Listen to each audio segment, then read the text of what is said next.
6. Educação social.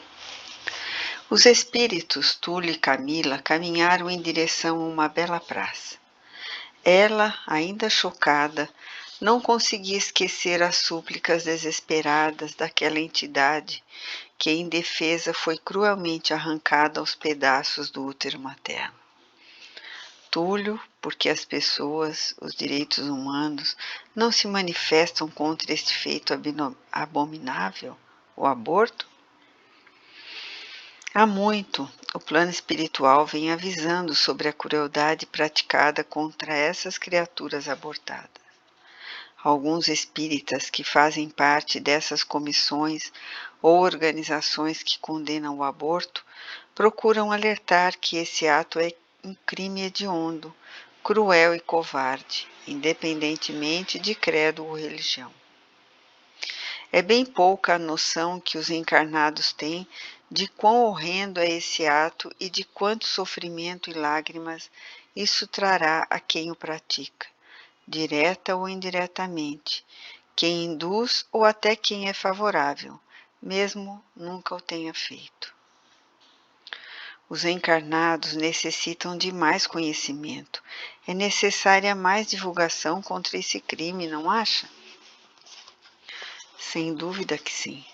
Saliento que o plano espiritual está em polvorosa diante do número crescente de abortos praticados no mundo e principalmente no Brasil, mesmo tendo a legislação brasileira atualmente lei que considere esse ato um crime. Hoje, o número de aborto diário praticado só na cidade do Rio de Janeiro ultrapassa 4 vezes o número de homicídios praticados no Brasil inteiro. Tu não imaginas como é desesperadora a situação de espíritos que estão em preparo para o reencarne e enfrentam a dúvida cruel de serem ou não aceitos por seus pais, pois podem ter seus corpinhos mutilados, esquartejados, queimados por injeções, comprimidos, ervas e depois jogados no lixo. Eles temem experimentar todas as dores e sofrimentos físicos que são passados para o perispírito, vivenciando depois da espiritualidade as torturas cruéis, as dilacerações e as deformidades resultantes do aborto. Soube haver um trabalho no plano espiritual a fim de oferecer um maior número de mensagens aos encarnados, orientando-os sobre o que acontece com o espírito de um abortado ou de um rejeitado, e quais as consequências que isso traz a quem o faz. Como podem as mulheres, com todas as suas aptidões natas para serem mães, não perceberem que o aborto é matar um filho? Lamentou Camila, ainda chorosa. Infelizmente, Camila, tenho de te dizer que a maior culpada pelas práticas de aborto é a mulher. Não que o homem saia ileso desse crime. Ele também é negligente ou imprudente, pois a mulher não fica grávida sozinha. Se erra por não amparar, por não assumir e não arcar com as consequências de seus atos. Mas, infelizmente, temos por outro lado os movimentos feministas, que a cada dia tomam mais vulto e divulgam desenfreadamente o que julgam de direito da mulher. As feministas querem disputar cada palmo de terreno com o homem no campo profissional, físico e mental. Elas não percebem que muitas vezes reivindicam contra a função nobre e magnífica reservada ao espírito feminino, que é o privilégio no serviço de paciência próprio de sua natureza, a princípio dentro de seu próprio lar. Com a riqueza de sua meiguice expressada em carinho, diante de qualquer situação áspera, a mulher poderá, com toda a certeza, abrandar um momento extremamente difícil e conturbado, conduzindo os envolvidos à paz, à compreensão e aos melhores atos para uma nova ação construtiva e regeneradora, Muitas mulheres hoje querem duelar contra o homem e serem superiores. Elas não fazem do homem um parceiro, um aliado que a respeite e compreenda sua delicada, doce e bela natureza feminina. Elas lutam contra as verdadeiras atribuições do espírito feminino.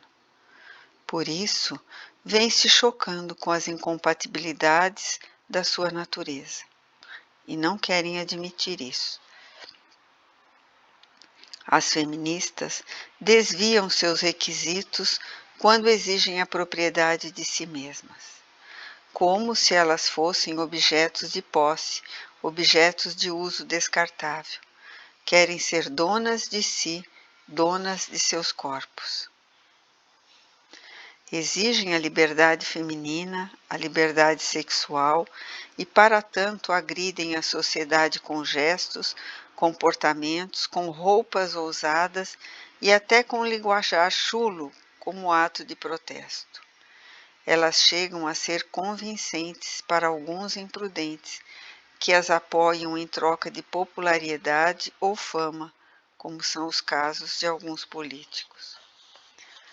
Porém, diante do chamado da natureza divina para com as responsabilidades cabíveis ao espírito feminino, essa mulher, que se dizia forte, dona de si e autossuficiente para tudo, acaba se abalando e começa a se desmilinguir no momento de arcar com as consequências de seus atos.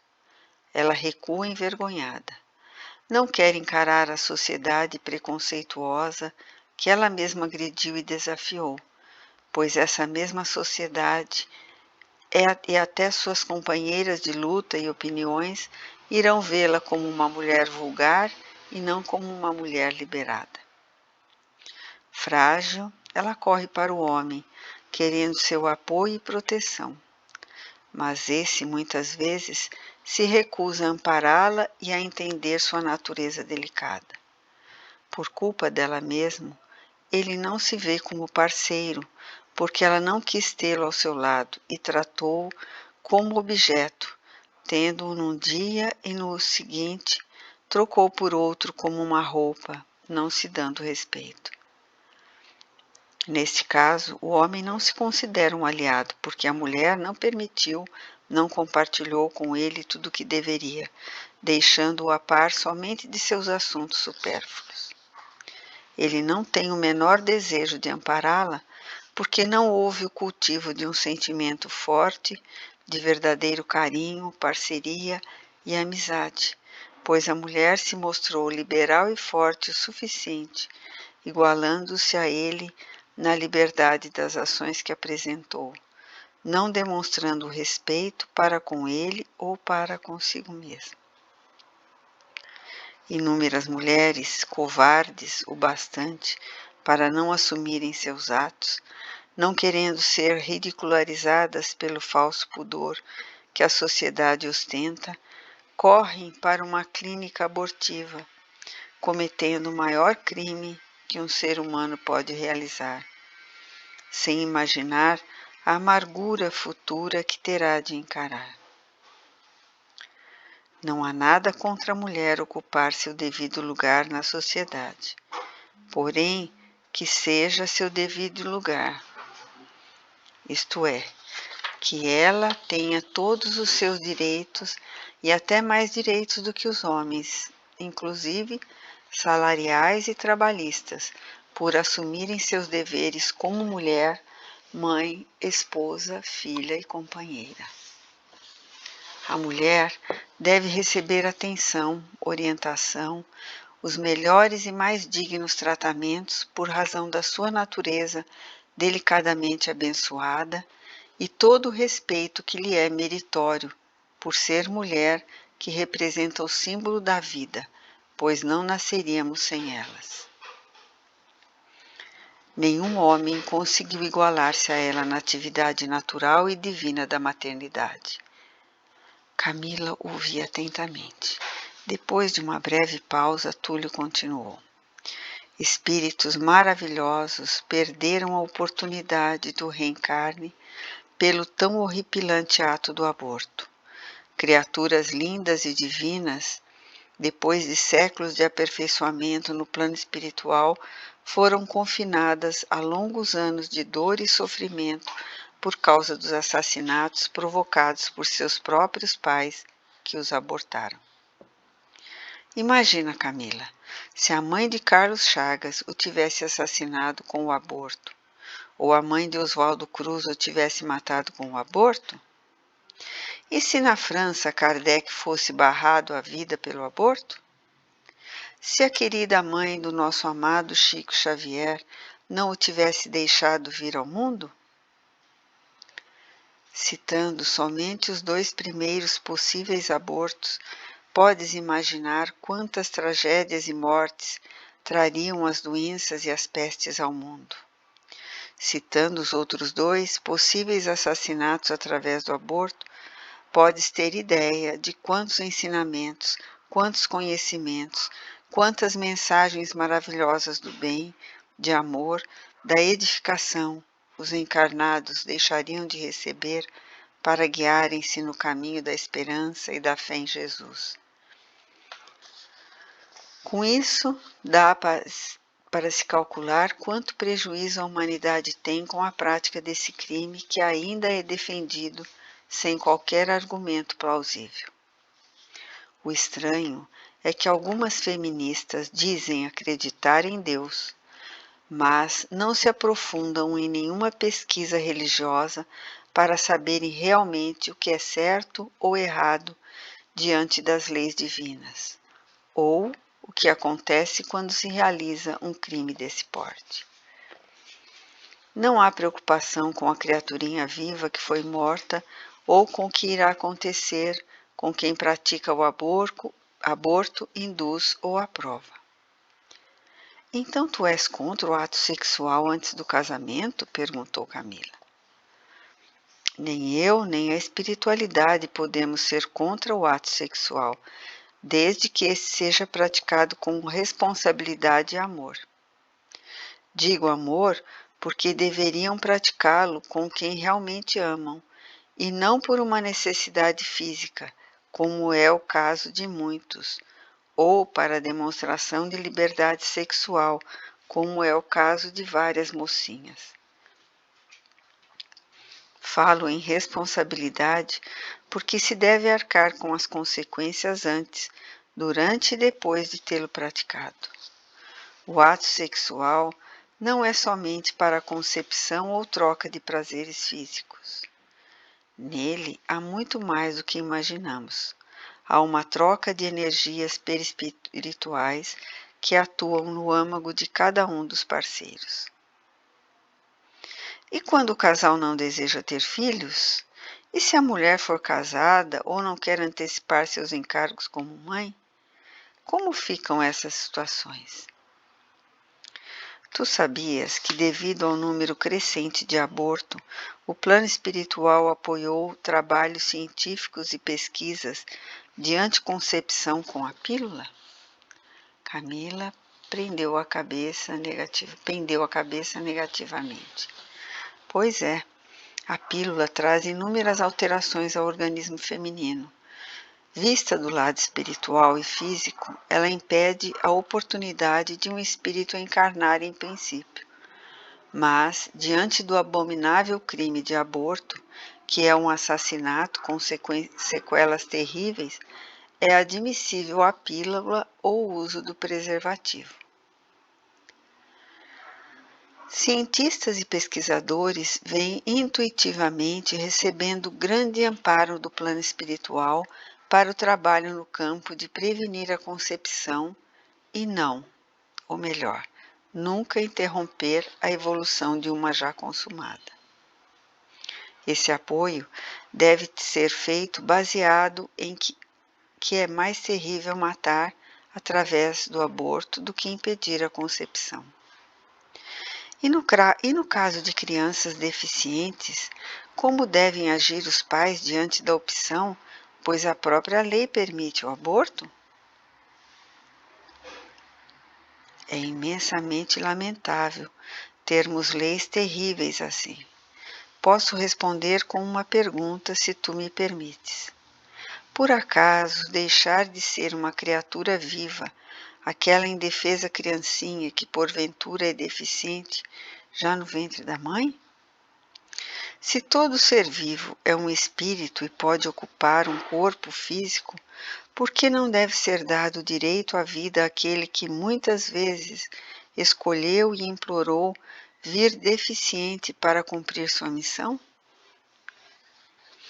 Matar um deficiente não é menos culposo do que matar uma criatura normal.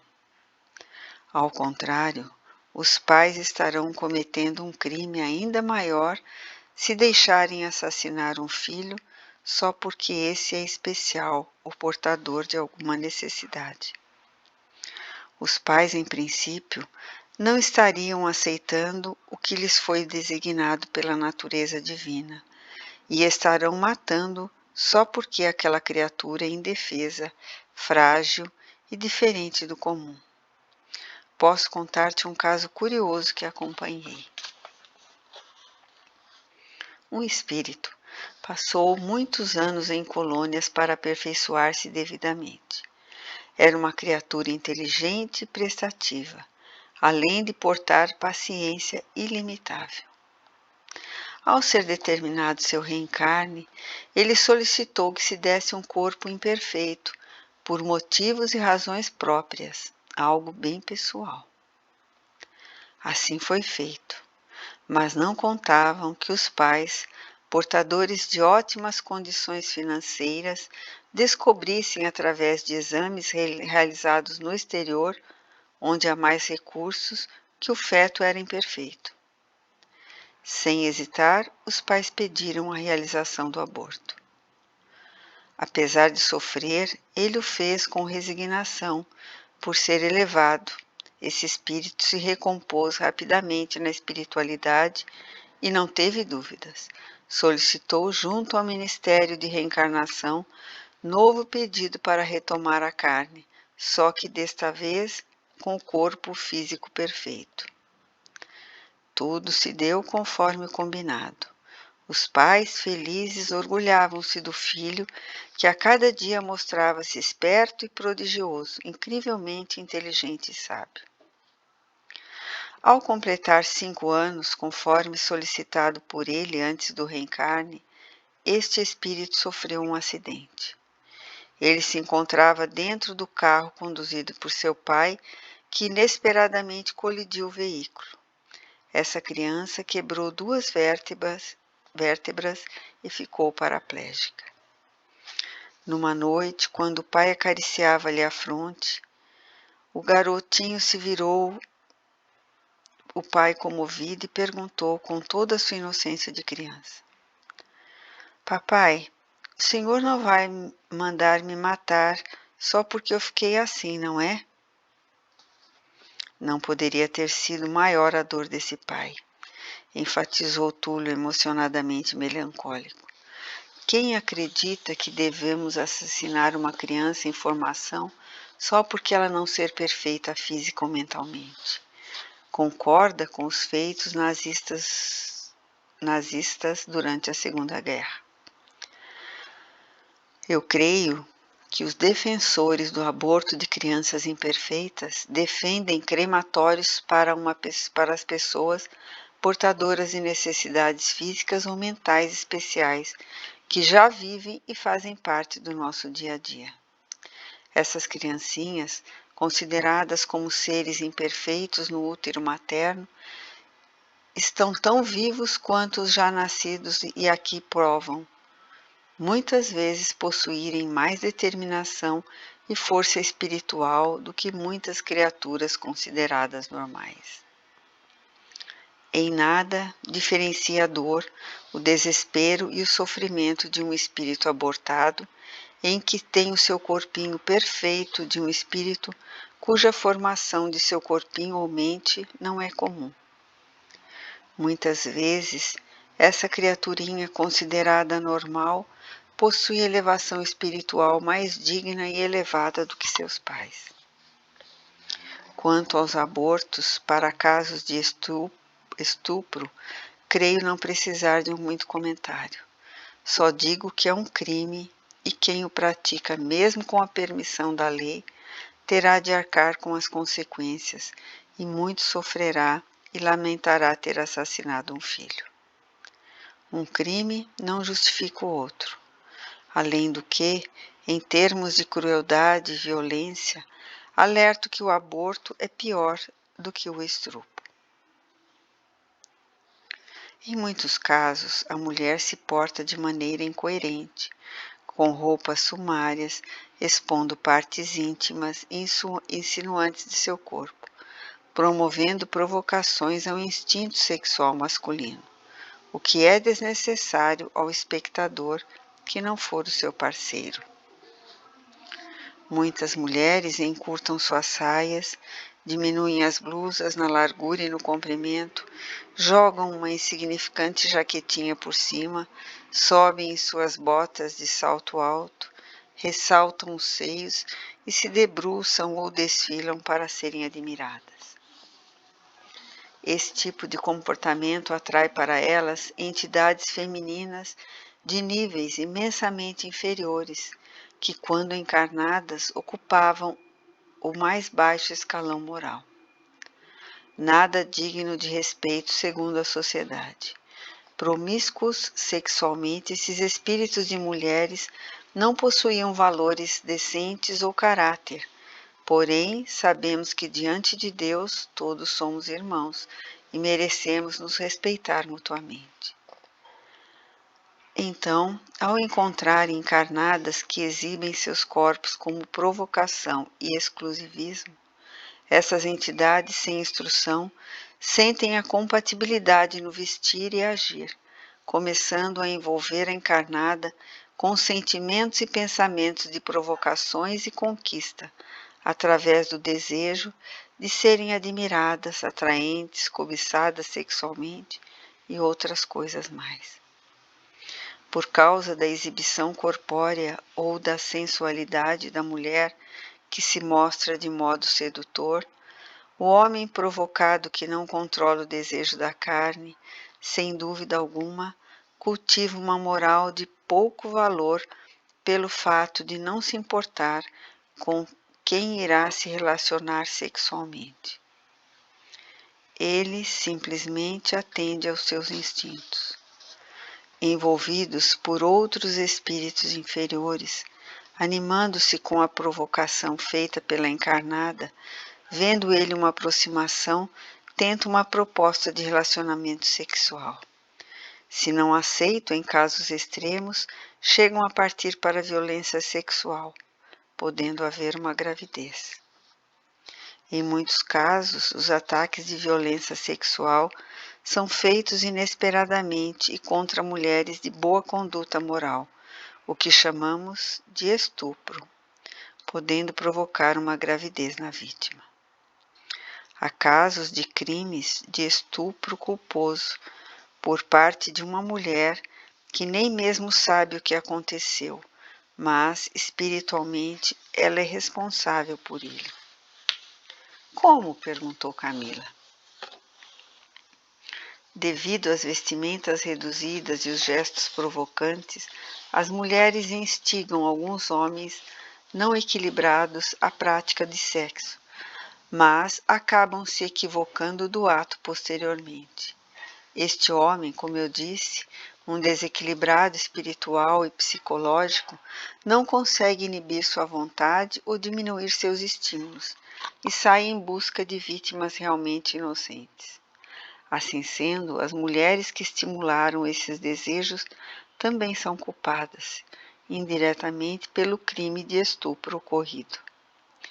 Quantas vezes no trabalho, na prática do lazer ou no transporte coletivo, um homem de boa conduta e possuidor de grande valor moral se surpreende com a aparição de uma mulher que não se dá o respeito ao exibirem seus corpos através das roupas reduzidas e transparentes?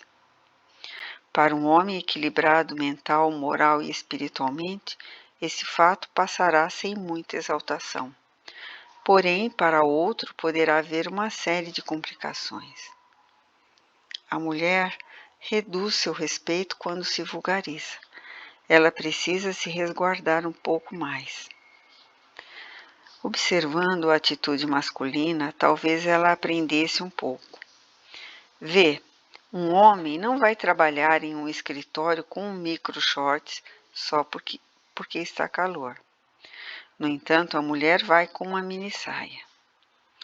O homem não trabalha sem camisa, principalmente quando serve a uma empresa, escritório, mas a mulher reduz suas blusas ou usa um bustier só porque está calor. Estou dando o exemplo do calor, sem entrar nos detalhes das provocações que algumas desejam fazer ou fazem.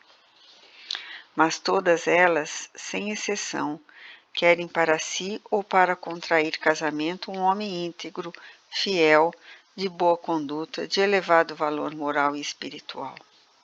Elas esquecem que esses tipos de homem não se atraem ou dificilmente o fazem por mulheres que se expõem e se vulgarizam. Não existe nada contra as roupas justas ou curtas, só que há hora e lugar para tudo. É lógico que não se vai à praia de calças compridas ou paletó, mas também não deve pegar um coletivo com maiô de banho. Devemos ser sensatos e prudentes quanto ao vestir. Breves instantes e declarou: Desculpe-me, Camila, acho que falei demais. Não, suas explicações foram ótimas, aprendi muito. Já estamos chegando ao lar de Dora. Prometo ficar quieto, disse brincando e com um belo sorriso amigável. Ela somente sorriu de seu jeito espirituoso. Túlio tem toda a razão. Se naquela época, por volta do início dos anos 70, muitas mulheres e garotas já expunham seus corpos, considerando-se objeto de arte para serem admiradas, mesmo diante das polêmicas e das críticas da sociedade daqueles tempos, atualmente a situação se agravou. Hoje em dia, os próprios pais incentivam filhas pequeninas à degeneração e promiscuidade moral e espiritual, quando as estimulam às danças em que meneiam o corpo com sensualidade e afetação. Esses movimentos provocam e incentivam estímulos e pensamentos sexuais em quem assiste a eles. Esses mesmos pais dão-lhe roupas ousadas que exibem seus corpinhos quase nus e ainda aplaudem como se fosse um espetáculo grandioso. Na verdade, deveria ser considerado macabro, tendo em vista o que acontece por detrás dos bastidores, isto é, no plano espiritual. Entidades extremamente inferiores passam a aproximar-se dessas criancinhas e se comprazem daqueles momentos. Como tais entidades têm todo o tempo do mundo, elas ficam aguardando que a criança cresça, enquanto obtém mais afinidade, porque já se compatibilizam com aquela criaturinha. Tudo fica muito pior quando o espírito inferior foi adepto da pedofilia. Isso não ocorre somente com as meninas. Os garotinhos nem bem aprendem a falar ou andar e seus pais já lhe perguntam, com nomes pitorescos, onde estão localizados os seus órgãos genitais, ou ainda fazem-lhe mostrar que são homens e viris.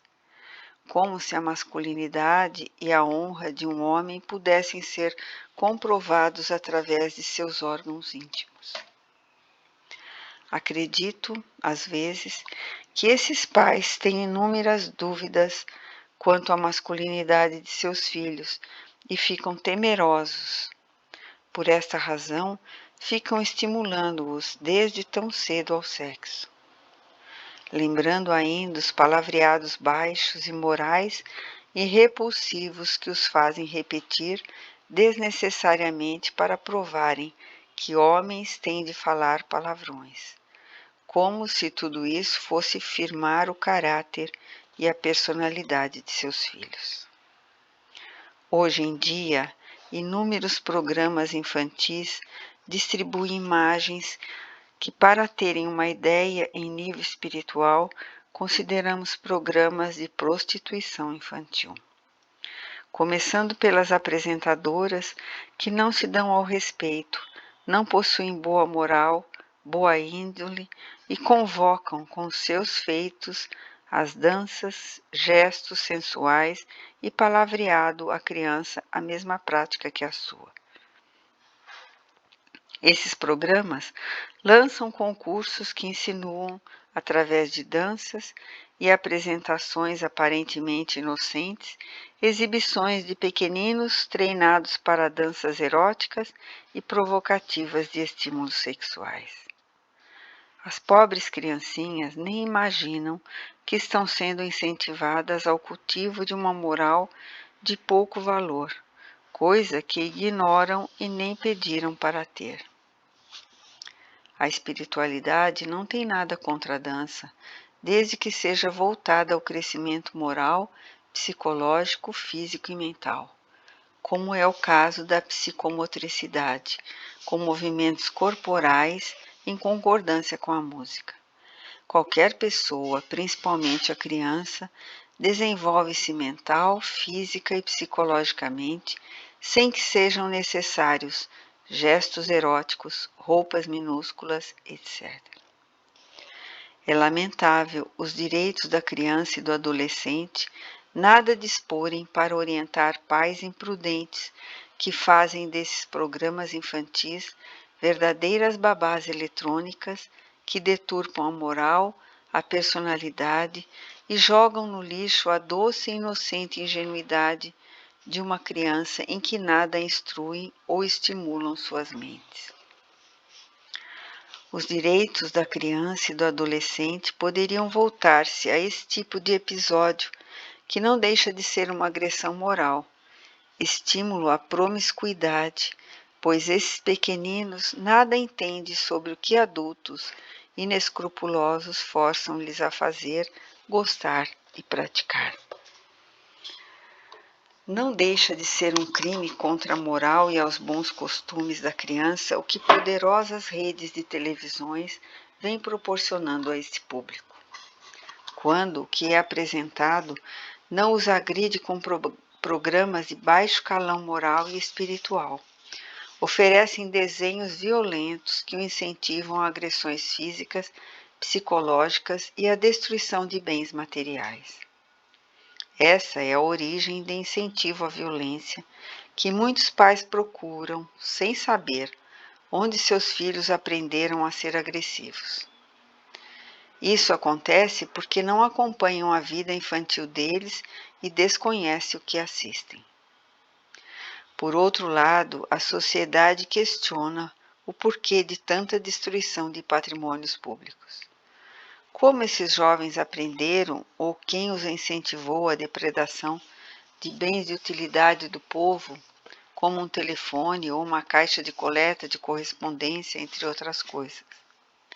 Muitas vezes, os pais têm como prioridade os bens materiais e não atentam para a formação moral e psicológica de seus filhos, e mais distante, ainda os deixam sem uma religião cristã, independentemente de qual seja ela, que poderia incentivá-los a amar a Deus sobre todas as coisas e ao próximo como a ti mesmo.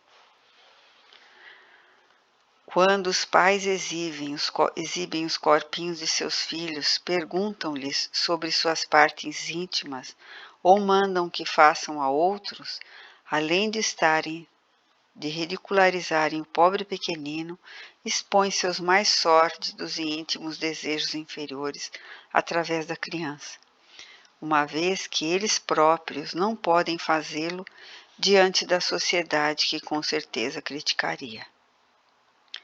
Há coisas muito mais construtivas a serem ensinadas a uma criança.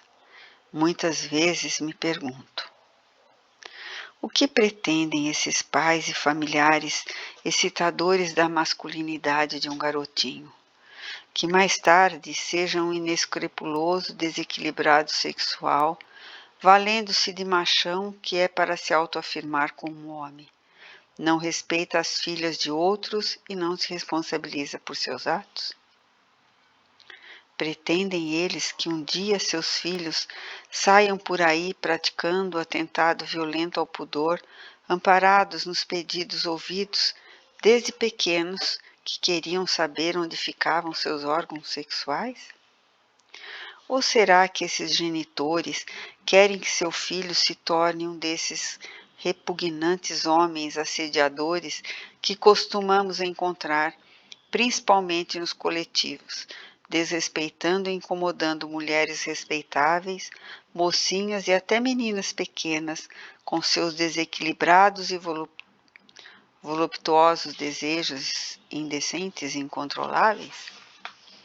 Será que esses pais desejam que seus filhos homens tornem-se valentões, donos de um linguajar extremamente inferior, atraindo para si as espécies mais inferiores e ignorantes de entidades desencarnadas? Creio que não. E quanto aos pais de garotinhas que hoje se exibem com danças eróticas, querem eles que mais tarde sua filha amada vista seu corpo com decência? Como? Hoje são eles que a deixam seminua. Como esses pais vão querer que suas filhas cultivem boa moral e boa conduta se hoje eles a exibem como símbolo sexual infantil? Se é a dança, se é a expressão corporal que procuram exercitar, o Brasil, além de ser um país lindo, é rico em cultura de norte a sul. Inúmeras danças folclóricas existem. Seus belíssimos bailados estimulam o corpo e a mente, sem denegrir a moral e o espírito, tendo ainda o privilégio de conhecer a cultura, a história e preservar a memória desse maravilhoso país. As músicas e ritmos que embutem um linguajar pobre e de extrema inferioridade, sexo, baixo valor moral e agressão, nenhum benefício acarretam à sociedade. Não necessitamos disso. Não necessitamos que tragam espíritos inferiores dos mais assombrosos abismos para conviverem com a população em geral, e principalmente instigando os que apreciam esse tipo de linguagem e ritmo musical. Os pais que hoje ensinam ou aprovam a filhinha esse tipo de comportamento, como as danças eróticas e provocativas, saibam eles que mais tarde é exatamente isso que ela vai fazer. Um dia, um grande espírito disse-me: a criança aprende o que vive. Eu sempre admirei essa frase. No entanto, se essa entidade me permite, gostaria de acrescentar: a criança aprende o que vive e mais tarde viverá exatamente como aprendeu.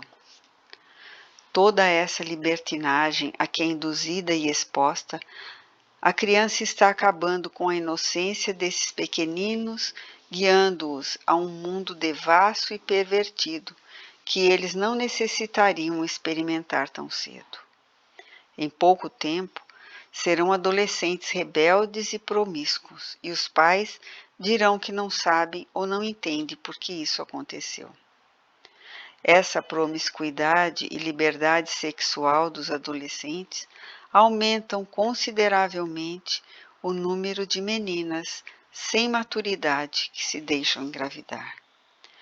Depois disso, elas procuram, por conta própria e através de medicamentos, assassinar seus filhinhos indefesos ou, então, correm para seus pais e eles, por sua vez, para manterem uma falsa imagem perante a sociedade, pagam para esquartejarem o netinho. Esses pais lamentarão um dia por terem sido tão liberais. Não é necessário que crianças enlacem concórdia com a moral de pouco valor, com a promiscuidade e muito menos com espíritos inferiores que a prejudiquem na evolução. No entanto, hoje, nossas criancinhas estão sendo forçadas a tais feitos por culpa de seus pais ignorantes ou irresponsáveis, que terão muito a chorar, muito a se arrepender, muito a corrigir e harmonizar.